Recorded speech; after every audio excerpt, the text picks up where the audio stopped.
Hello, this is ET350 Lecture 5. Today we are going to cover power flow in a separately excited brushed DC motor and generator. We'll also look at how would we estimate the armature resistance given some measurements of the current and armature voltage. This will be relevant to your labs. We'll look at some examples that should be similar to the homework questions and also hopefully solidify some of the questions that or the equations that we learned about the brush DC motor. And then lastly, we'll look at this torque speed curve and show this linear relationship. I know this kind of looks a little bit messy, but it's linear relationship between speed and torque and how at low speed you'll have high torque and vice versa. Okay, so before we begin, let's remind ourselves about our brush DC motor. What did we have? We have current coming in, right? And so let me show us this diagram. So we have current coming in, right? This IA, and we have some voltage supply. And the coils in the armature, remember, this is all spinning, right? This part here is spinning, and we have, I don't have it drawn, but we have the commutator and brushes through here. And the idea is that while this is spinning, this current is interacting with magnets and using the Lorentz force or Bill's law to create torques that keeps this thing spinning, okay? The voltage, this EA voltage that is induced is actually a generator-like action, even though it's being run as a motor. And this is from the back EMF or Faraday's law. And so you're getting this from a d phi dt. And so let's just write down these two equations. Torque developed equals K phi IA. This is our Bill's law or Lorentz force. And we'll see this later. And we also had this EA is equal to K phi omega M. And this is our Faraday's law and / Lenz's law. And so what it's saying is more speed, more back EMF. If you're not spinning, this term is zero, right? And so you can see that you get the most current at that state with low speed. You get a lot of torque with more current, right? More current, more torque, right? They're directly proportional. Okay, so that's the operation. You needed to create a permanent magnet somehow, right? Some kind of magnetic field to get the B. And that B is related to phi, or this flux term in both of these equations, right? Remember Bill's law, F equals BIL. This B is related to phi, this I is related to that I, and this force is related to the torque. V induced equals N d phi dt. This ddt part is related to omega, but the phi part is related to phi, and voltage are alike. Okay, so hopefully a good review of these two equations. To create the phi, though, this permanent magnet behavior, you can either use a true permanent magnet, or you can excite it with another voltage source and have a field current running through here. Now in your labs, you might have another like a adjustable resistor to adjust this field current, but this is kind of the main electrical input for a motor situation, right? What else is going on? Well, you're gonna have losses. You're gonna have I squared R losses off this RF and RA, and that's gonna be this resistive. And you might have some mechanical rotational losses like windage, friction in the bearing, so on and so forth. And finally, you get your output power, okay? Now, internally, you're going to have this mechanical electrical bridge. So this IAEA is going to equal this ideal torque developed omega M. And you might look at this and you might, wow, is that the same? This is not quite. This is actually higher. This is actually going to be your power developed, right? Is your torque developed omega M or IAEA. And it's an ideal term, but like I said, the reason why we bring it up is because it's our electrical to mechanical bridge. And this is going to be a greater power than your output power, and because the output power accounts for this rotational loss. So this is the power flow. You put energy in through the field and the input power, and you're burning off energy electrically through this resistor and then this resistor, kind of simple resistor here. And you're also burning off energy through the rotational losses, and finally you're getting useful mechanical power out. So I hope you can see kind of clearly what this power flow looks like for a brush DC motor situation. Okay, so let's look at the equations a little bit more in depth. And this is just repeating what I just said. Pn minus the losses are going to be your output, and that should make sense. Some individual equations, if we look at Pn, it's going to be your IA times Vs. Yep, and then it's going to be your IFVF, good, right? If we look at your resistive losses, it's the I squared R losses, I squared RA, I squared RF, no problem. And your output torque or output power is your output torque times your speed, great. And be very careful, your output torque is not your developed torque. Remember, this developed torque is an ideal torque, same with this developed power, it's an ideal power. And what we have here is the developed power. Some secondary equations is that this is your electrical mechanical bridge, right? EA equals torque developed omega m. It's also your Pn, this power here, minus just your resistive losses, not accounting for the rotational losses, okay? So I know there's a lot of equations, but I feel like if you have a big picture, you could actually rederive all these equations on your own without even having to really memorize all these things. If you just think critically about, well, where are the losses coming from? Where's the input? Where's the output, right? So don't get lost in the equations. Just remember, this is your high level input coming in, output with mechanical and some internal losses, okay? Okay, let's go to the next slide. So the next slide is, well, what happens if we run this as a generator, right? And if we run this as a generator, we're actually flipping. So I'm going to move this out so that you can compare both. You're flipping the input and output. So now instead of an output of torque and speed, you're actually inputting. So you're like a prime mover having to mechanically put in power. So this is your input side. Now you also have to still input power into the field if you have a non-permanent magnet DC system, right? Now your output is now the electrical. So it's this IA times this armature voltage. You still have these two electrical losses and you still have the rotational losses and you still have the electromechanical bridge, right? P developed. But you're just changing the perspective. The input power is now mechanical, the output is electrical. And in your labs, and you will probably have some kind of resistive load, and I put this little arrow to show that it's a variable resistive load. Now, maybe it's a light bulb, maybe it's a computer, maybe it's a server, I don't know, but in real life. But for our lab, just to kind of have some load to absorb this energy, we're just going to use a variable resistor, okay? So you can hopefully see the relationship between the motor side and the generator side. They're very similar. It's just a flip of electrical to mechanical or mechanical to electrical, right? All these equations pretty much stay the same for these guys, except your output power now switches to this, and your input power now switches to this and this, okay? Otherwise, the rest stay the same, okay? So let's look at something that is specific to the labs, in fact, and that is, how would I measure armature resistance? Let's say in the lab, you are measuring this current and this voltage, and you're taking a bunch of data points. So you're varying the speed. If you vary the speed, you're going to vary these voltage and current numbers, right? So you're going to get a bunch of different points.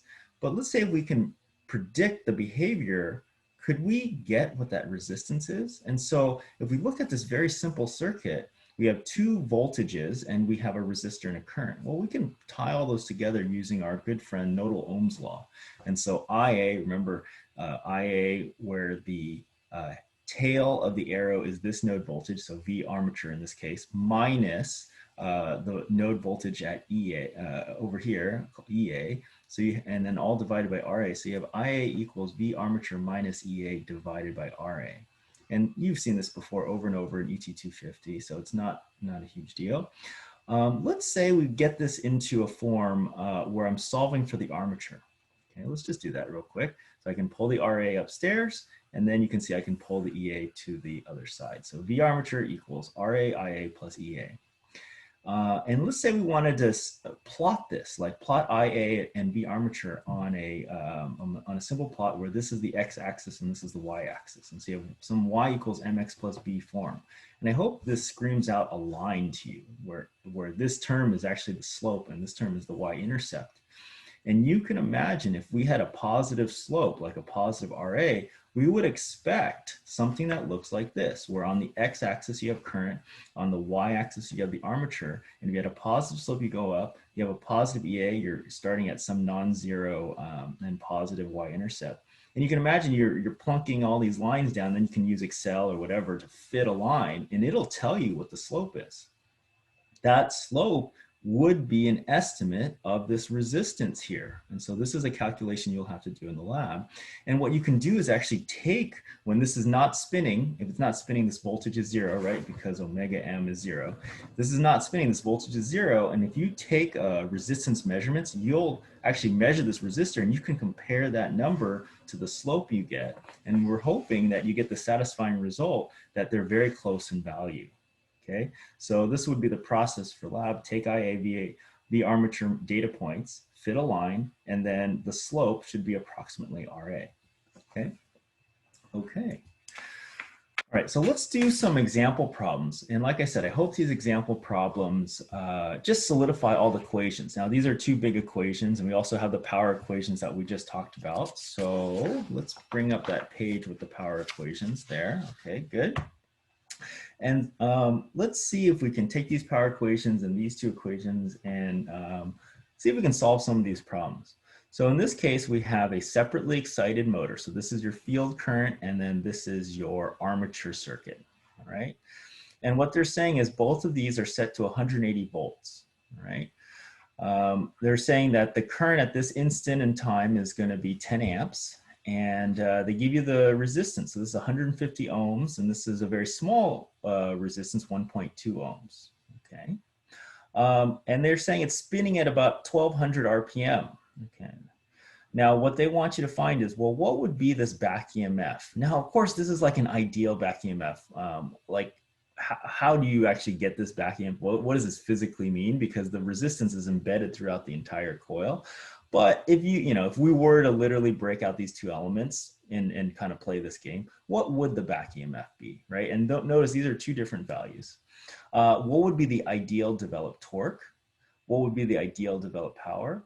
What are the resistive losses? And what is K phi? These K phi terms, right? Remember, K itself is unitless, but phi is unit of Webers. So K phi is actually a unit of Webers. Okay, let's see what we can do to solve this problem. So we know this current, we know this resistance, we know this voltage. Is that right? What else do we know? Well, do we know this IF? I don't think we know IF yet. We also know some assumptions for this inductor in that this, if we're in a DC case, the voltage across the inductor is zero, right? So I think we can solve, like we have here, the resistive losses. So this is pretty straightforward. IA squared RA, no problem, IA squared RA. So that actually gives us the resistive losses here.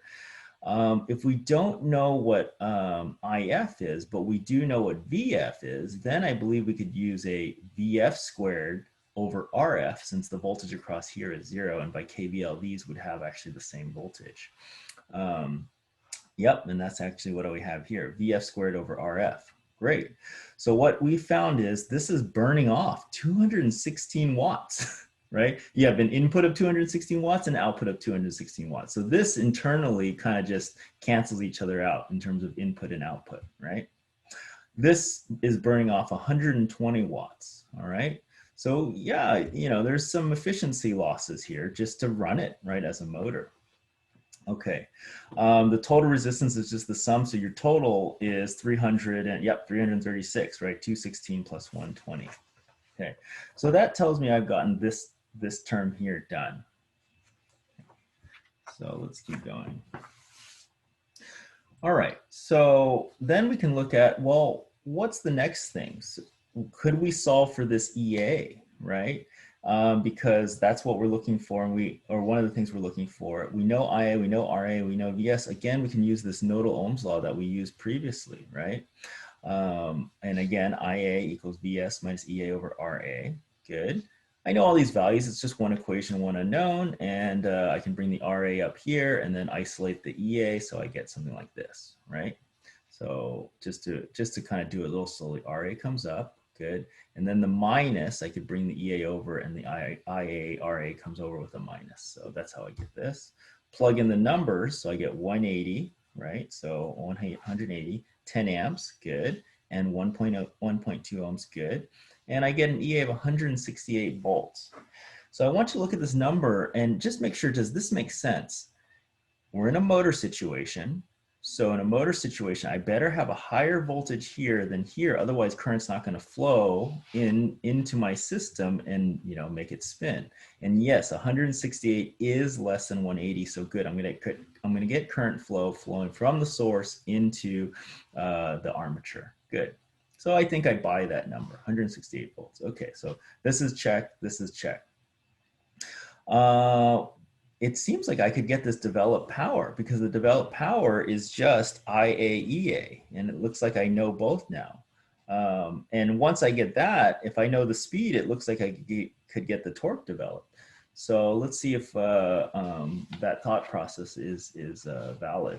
So I can write down my two equations, Bill's law or the Lorentz force, and actually I'm going to put that here, Lorentz force, same thing, and Faraday's law. Okay, so what do we have here? We have torque developed equals K phi IA, EA equals K phi omega M.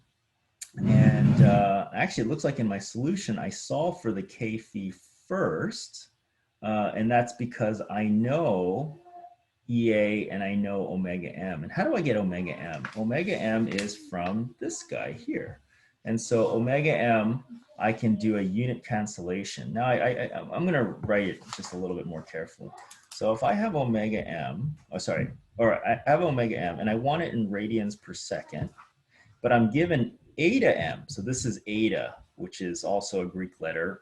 We traditionally use it for speed, but when we have units of revolutions per minute, or RPM, let's see if we can convert. So if I have eta and I know it's in revolutions per minute, okay, and I want to go from minutes to seconds, and I want to go from revolutions to radians.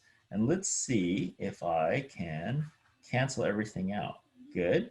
But what's a radian? How many radians in one revolution? Well, we know that answer. It is 1 tau or 2 pi or 6.28, right? And how many seconds in 1 minute? There's 60 seconds in 1 minute. So you can see this is my conversion. So if I have eta M and I multiply it by 6.28 over 60, I will get omega M in the proper units, radians per second. Notice what this value is, by the way. It's approximately 1/10, right? Little trick. So if you have something like 1200 RPM, you have approximately 120 radians per second. So you just cover up this last digit here and you get 120 radians per second. Okay, so just a little trick. But anyways, let's just see if I got that number right. Oh, good, 125.6 radians per second. Yep, that's what I have in my solution. Okay, and so if I just now divide this EA, which was 168 volts divided by this 125.6, I'm going to get this K phi, and remember it's Webers, and the number I get is 1.3 Webers. Okay, and so this K phi is the same as that K phi. That's good. That means this is check. So check, check, check, right? We're kind of crunching through it. The torque developed, okay, that's nice. We can use the Bill's law, 10 times this number, that's 13.37. Great, that's nice. And then once we have that, then we can go and find the power developed using this one, because now I know power developed is just torque developed times this speed, 168. Actually, a good check would be, do I get this, sorry, not 168, 1,680 watts. A good check would be, do I get the same number if I use this side, IAEA? So we could do that. So power developed equals IAEA, and so this is going to be 168 times 10. Definitely comes out to the same thing. So that's nice. So there's multiple ways to go through these problems, right? This is just one way. And it looks like we've answered everything. We have the torque developed, the power developed, the back EMF, the resistive losses, and K phi. And again, let's just a review and just make sure everything is making sense. So I have an input power. Actually, did we even calculate the input power? We didn't. Why don't we just calculate the input power just to see what it is? So if I know that my IA is this, the Pn is going to be IA times VF, which is 180. Well, it's let me get the order right. 10 times 180, which is equal to 1800. Okay, so that's the total input power, here for the armature, right? So then I have the losses. So 1800 is coming in. What else is coming in? Well, we have this field is coming in. This is 180 times this loss here, but they're going to cancel, right? Because remember, P in minus P resistive minus P rotational is equal to P out, right?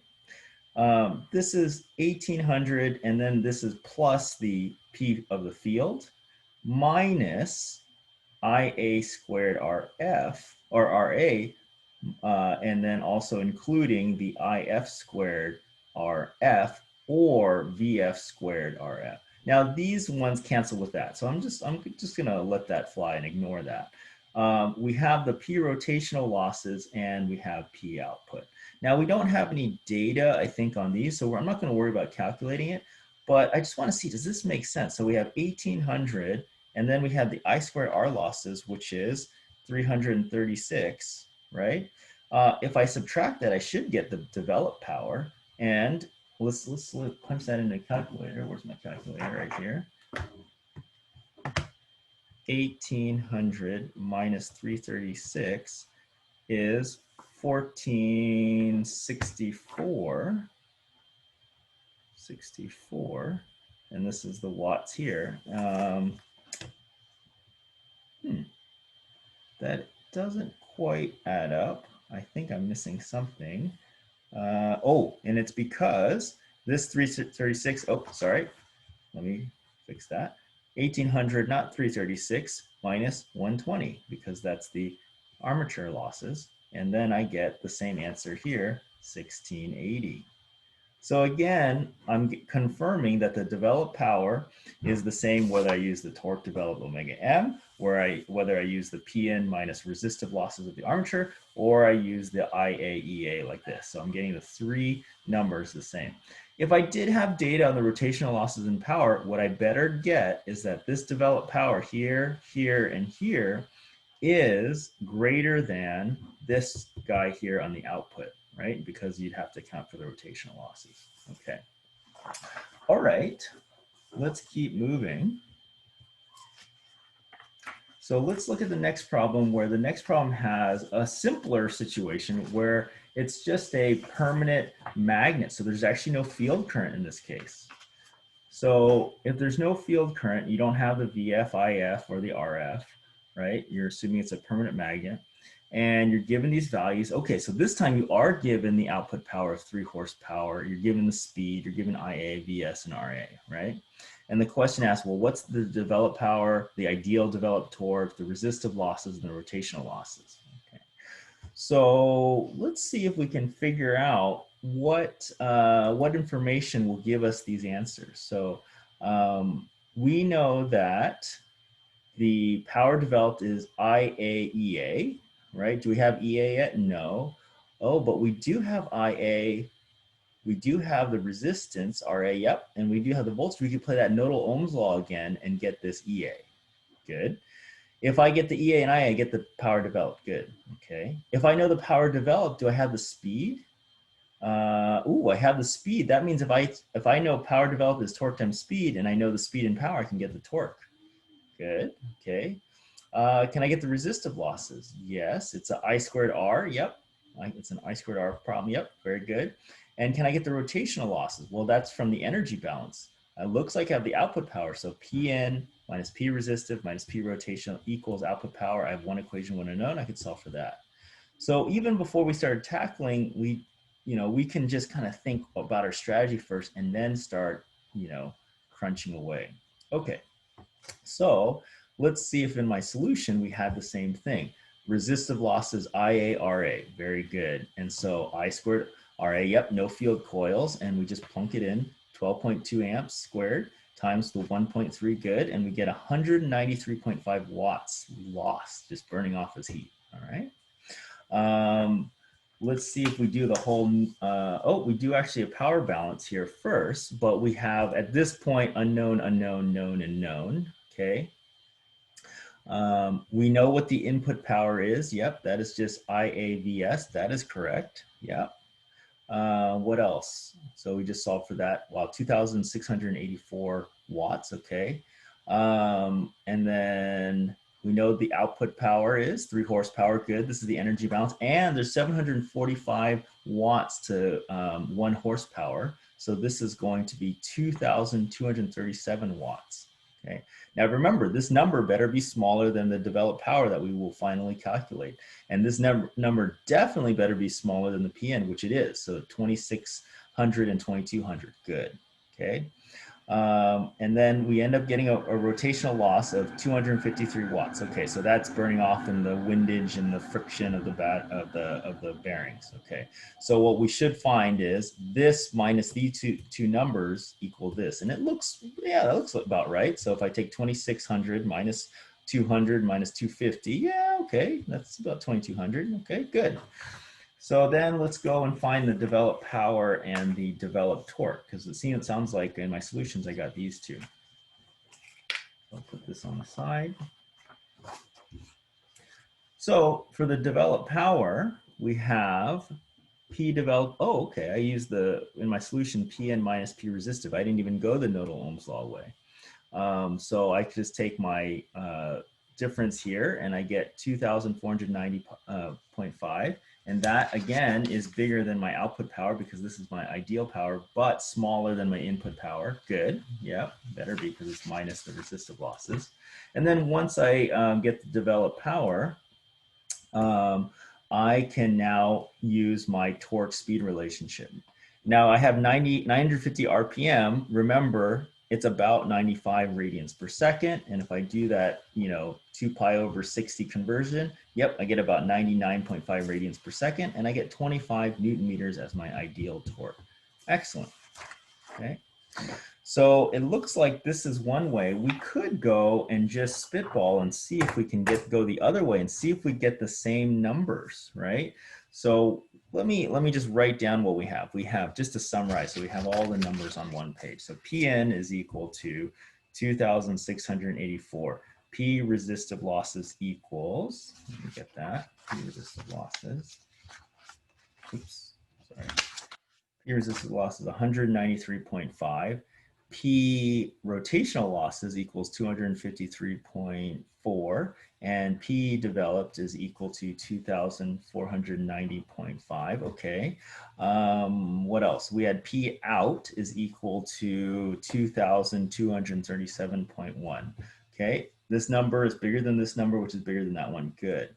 Now let's see if we can go another route and do kind of a nodal Ohm's law approach, right? So we can say IA, nodal Ohm's law, equals to VS minus EA over RA.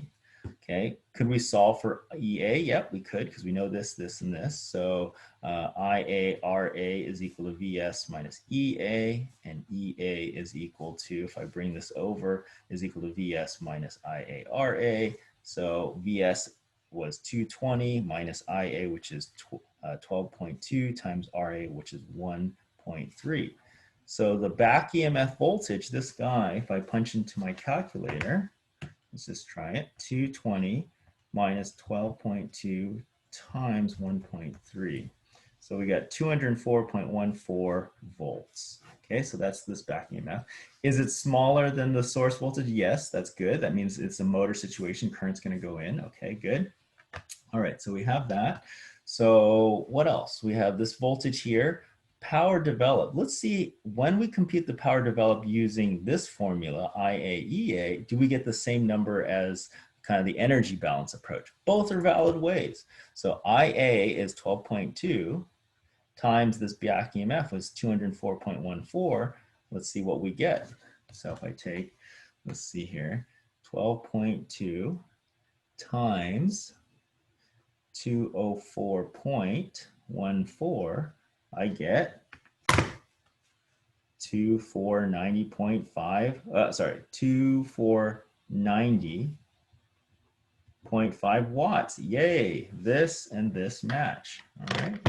Okay, so I hope that you can see that a lot of the consistencies are occurring, and it doesn't matter which way you go about solving these problems. The last thing we could solve is the torque developed times omega m equals power developed. But I think we actually already did this, right? Once you had that power developed, yeah, actually we already did it. You know, just divide it by speed and get torque developed. So very good. Yeah, this is kind of that problem in a nutshell.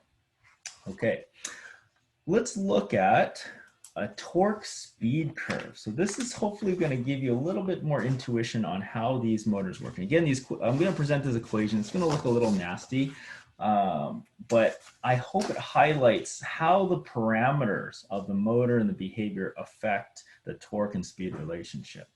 Okay. Again, we're going to use Bill's law, torque developed equals Kp Ia. Again, we're going to use Faraday's law, Ea equals Kp omega m.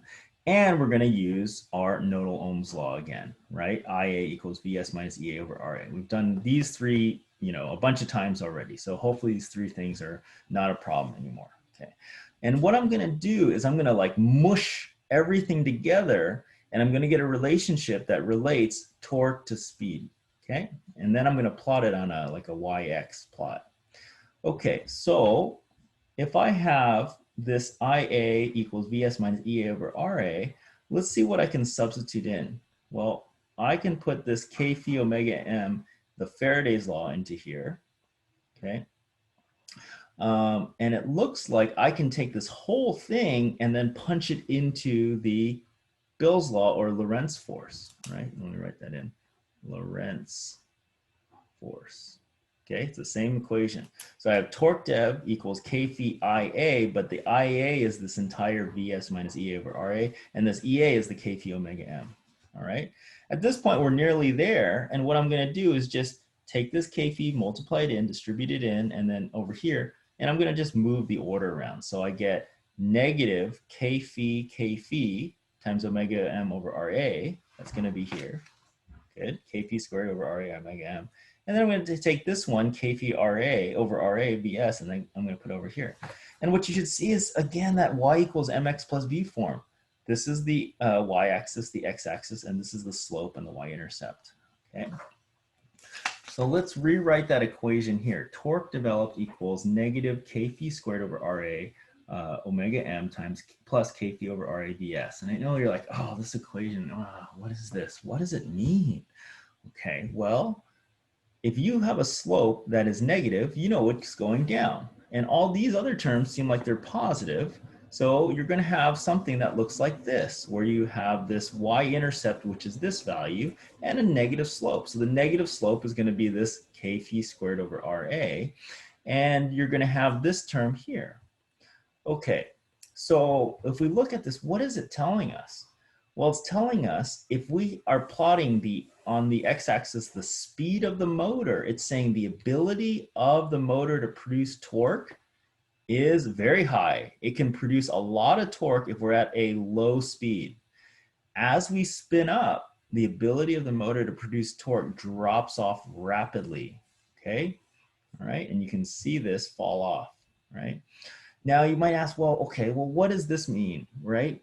Okay, who cares if the y-intercept is this K phi over RAVS? Well, let's think about what happens. If I increase the voltage, okay, so let's bring up that other image of a motor. No, that's the generator. Let's bring up the first image of the motor. Here we go.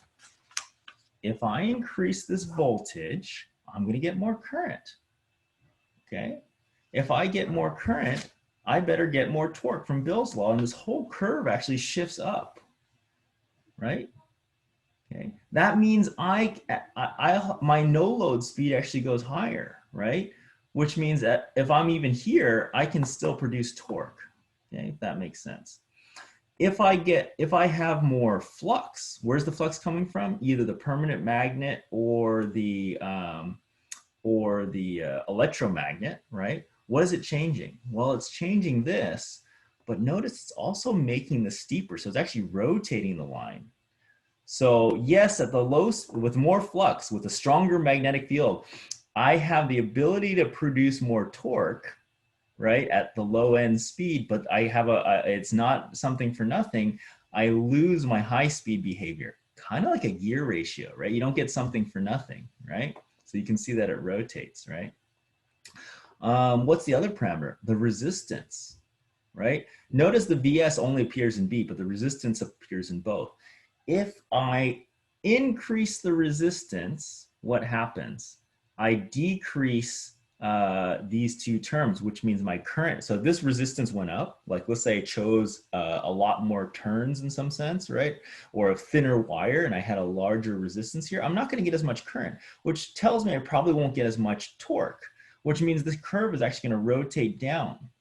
It's similar to the feed. The difference is it's going to pivot about this point, right? And you can see it pivoting here, right? It would pivot down, let's say, with an increase in resistance. And we'll go over this in more depth in later lectures, right? But I hope you can see this equation and kind of dissect what's going on, right? Just by playing with these values and just seeing how does this curve change. The moral of the story, though, is low speed, high torque, high speed, low torque. And I think I've mentioned it before, but imagine you're driving a Tesla Model S. If you've never driven a Tesla, you gotta try it. It's amazing. You just punch it, right? And when you're at a standstill, you punch it, you're gonna have a ton of torque at your disposal, and the back of your head is gonna hit the seat, the headrest. It's amazing, right? Now, that being said, at the high speed, well, what happens is you lose your ability to create torque, right?